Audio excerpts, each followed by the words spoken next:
Hey guys, how's it going and welcome back. So today's video is about how to clean your Richlite fretboard on your guitar, whether it be acoustic, electric, whether it be a Martin or a Gibson. Yes, I said Gibson. Gibson is starting to use Richlite now, and other companies are going to follow suit as well.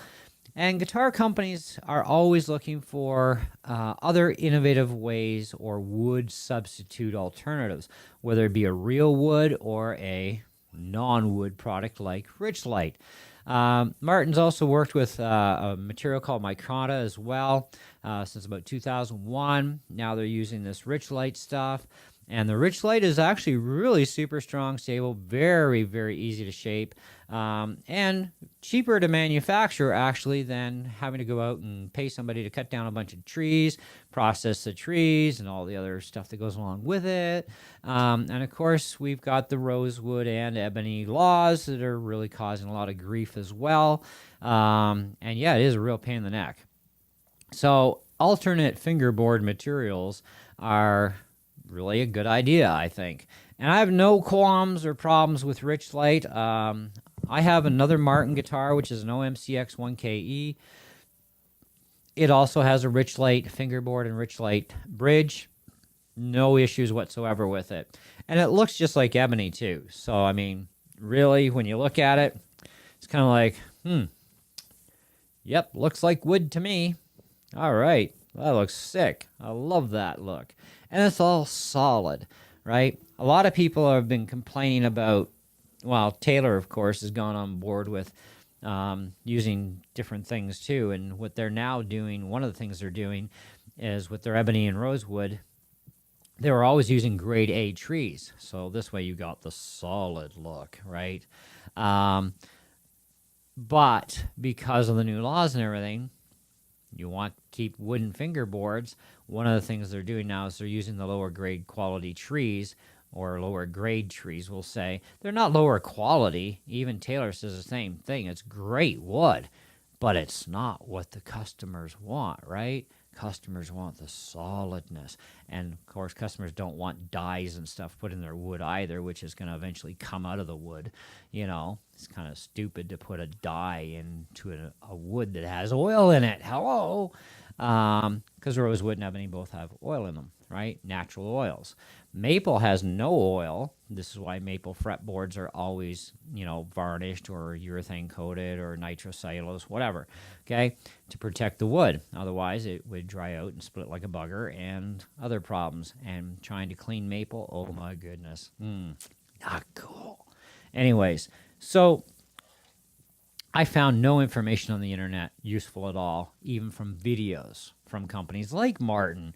So if they've actually mentioned anything in any of their videos, they've buried it in some other video with a different topic altogether, because I still couldn't find anything. And even after writing them on their YouTube channel, they still haven't answered me as far as how to do this. So I thought, all right, I'm going in along McQuaid anyways. So I went in along McQuaid the other day, and I talked to the Lutherie there, because they have their own in-shop Lutherie guy, or Luther, whatever you want to call these guys.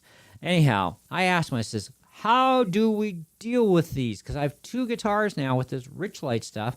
How do I clean my fingerboards when I need to clean them? Which for me, even though it's extremely rare, I still need to clean them, right? Well, he says, steel wool. And I'm like, okay, I don't really like steel wool, and this is why, and we talked about it. And he says, okay, well, each to their own, right? I said, what about a razor blade? Because we've used razor blades on, ebony and rosewood if it was really super bad and, other chemicals didn't work so well. Yes, you can use a razor blade. However, this is a non-wood product, but even if it was, doesn't matter. You still got to be extremely, extremely careful. So you have to have a really super sharp razor blade. This is actually one by Mastercraft. I'm in Canada, so you might be able to find a Harbor Freight copy of this, but basically, little door opens, little razor blade. Now this flips the other way to store it, okay? But you just flip it around so you can use it, and because it has a very small built-in handle, this is very easy to control, okay? Very easy, and you need absolute max control, right? No slipping allowed.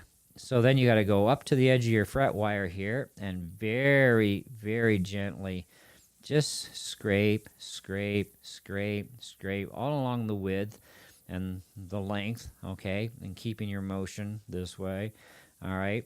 If necessary, go back the other way as well after you've done all this way. Very, very gingerly, very, very lightly, and that will clean it. And then you just have to just knock all that dust off with a microfiber cloth, and that's it. You're done, you know. You can still polish your frets as usual and so on, but, you know, use a fretboard protector or tape off everything. But that's the two processes that can be used for dealing with these Richlite fretboards. And Gibson's using Richlite now in a lot of their guitars, so read your specs online.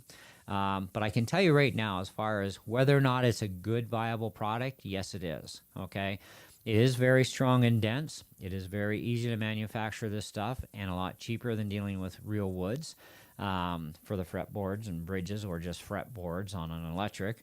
And of course, it's not subject to humidity issues like real wood is. So if you get really dried out in your house, everything shrinks. Well, your wood shrinks, but your frets are made out of metal. They're not shrinking, okay? So that's where you get fret spread happening. Other than piss poor quality fretwork from the factory, of course, you know, when the wood does shrink. And when it re-expands, it doesn't come back 100%. It never does. It's actually not possible to happen. But that's a whole other boat of wax there. But I do not think that as far as tone goes, there's any difference. And in fact, it's not even possible to prove tone changes because of a fretboard material, right? Even Martin said it themselves that even in acoustic guitars, whether they're all laminated or laminated back and sides with a solid top or all solid wood panels like this DRS1 is, tonally, there's not as much truth to tone wood as you might think, okay? Only because even if they used the same wood from a tree to produce even, I don't know, 50 or 100 of DRS1s, none of the banding ever is the same in the wood slices, for one. Thickness consistencies are about as consistent as the human can get them. So, yes, there will be always differences here and there, you know, minor, but they're there. Same as anything manufacturing process-wise on the guitars. And so, you know, you take two DRS1s, and if you play them both, now you won't be able to hear this much because it's just the mic on my headset here, but you play them both and you listen to them,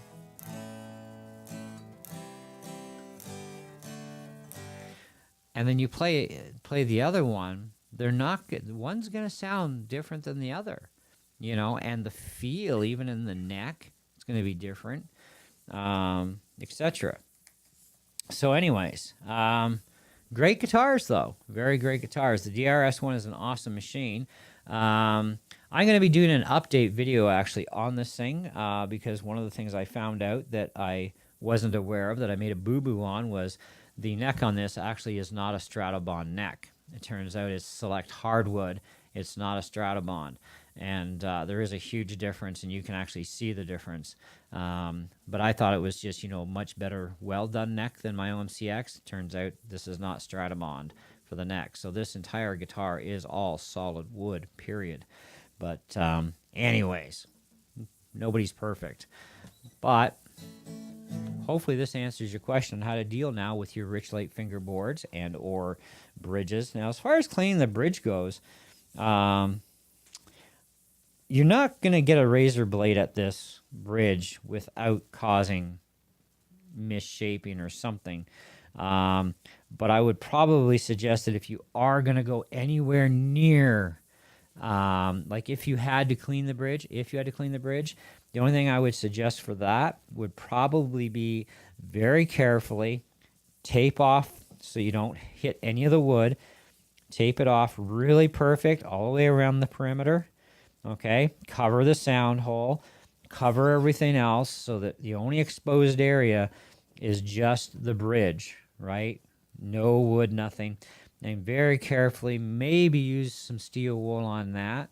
You know, and you're still not going to get it 100% because you got, you know, sidewalls here and that sort of thing.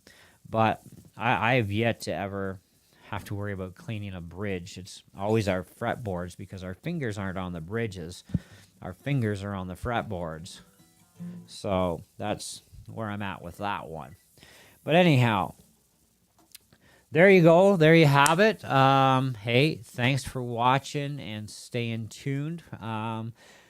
When I do get my OMC X1KE back from the shop, because it's getting the preamp repaired, I will more than likely, if I remember to do it that day, when I'm changing my strings, I'll do my best to do a video actually using the razor blade technique to show you exactly how to do that on a Richlite fingerboard. And then this way you get an actual how-to, not just an explanation of how to do it, but an actual video of exactly how to do that with one of these razor blades to clean your fretboard, because I know my fretboard needs a bit of a cleaning already on it. So it's an older guitar than this one. This one I've only had for a few weeks, so it's kind of like, you know, big difference there in playtime. But anyways, thanks for watching, and we'll catch you guys on the next one. See ya.